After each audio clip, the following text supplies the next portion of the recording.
这款面包又是谁的童年回忆呢？今天咱们不用厨师机，照样也可以做出来松软好吃的面包，一口下去，一下子就回到了童年。咱们准备165克的牛奶，加1颗40克左右的鸡蛋，30克的白糖，3克的耐高糖酵母，给它搅拌均匀，倒入250克的高筋面粉里，将这些材料全部都搅拌成絮状，下手揉成一个面团就可以了。盖上保鲜膜套，放进冰箱水合半个小时。半个小时时间到之后，咱们拿出来给它揉搓到表面光滑。这个过程大概在2-3分钟，很轻松就能够揉搓光滑。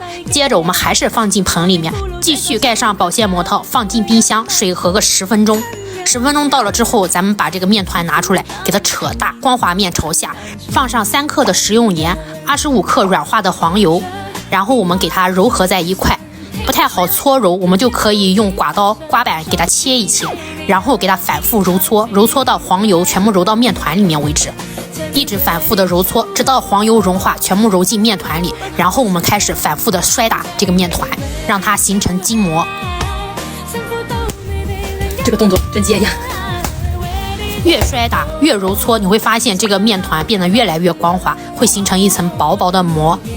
别着急，咱们给它稍微整理一下，依旧是放进盆里，盖上保鲜膜，放进冰箱醒个10分钟。10分钟到了之后，非常神奇，这个薄薄的手套膜就形成了，是不是特别的简单？手套膜形成之后，咱们就可以稍微给它揉搓光滑，给它进行发酵。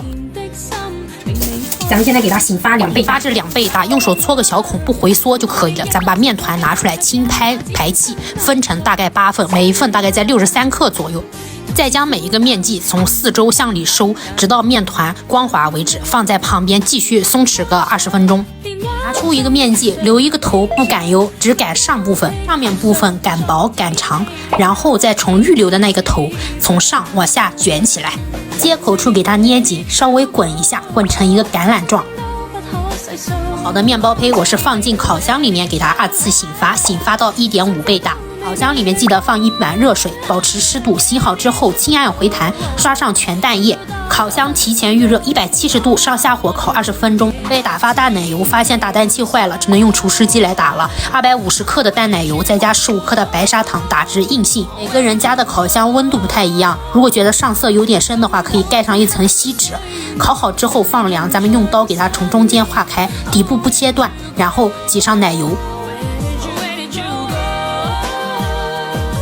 上面还可以再撒一点点糖粉装饰一下，咱们这个老奶油面包就做好了。这个面包真的很软很软，没用厨师机咱们也可以做出来这么松软的面包，特别的好吃，自己做的完全不甜也不腻。我们家小朋友一放学回来就一口气吃了2个。